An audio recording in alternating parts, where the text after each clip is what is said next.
ये शादी सिर्फ मैंने अपनी बेटी के लिए की है, इसीलिए मुझसे ज़्यादा उम्मीद मत रखना।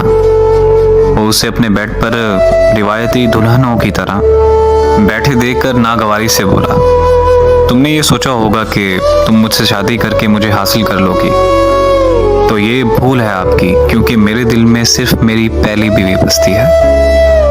वो अपनी पहली बीवी का नाम मोहब्बत से लेकर सर्द लहजे में बोला, ये फूलों से सजा कमरा कभी भी तुम्हारा नहीं होगा। याद रखना, ये फूल मेरे बीवी के चले जाने के बाद मेरी जिंदगी से भी चले गए।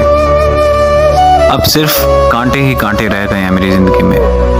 वो यकदम से जनूनी अंदाज में बेड पर लगे गुलाब के फूलों की लड़ियों को बेदर्दी से खींचकर नफरत से बोला। वो उसकी जनूनियत देखकर सहमी और तेजी से बेड से उठी और उससे दूर होने लगी और रोते हुए सोचने लगी कि जिंदगी हर बार क्यों उसे दर्द देती है और क्यों सभी रिश्ते उसे अधूरे मिलते हैं। वो सख्ती से फूलों को फेंककर उसकी जानिब बढ़ा और उसे सख्ती से कंधों से पकड़कर खींचते हुए कमरे से बाहर निकाल दिया और सामने अपनी बेटी के कमरे के सामने पहुंचकर उसे धक्का देकर सर्द लहजे में कहने लगा, याद रहे कि तुम मेरी मौजूदगी में सिर्फ इसी कमरे में रहोगी, और अगर तुम्हें कमरे से बाहर देखा ना तो वो दिन तुम्हारा यहाँ आखिरी दिन होगा।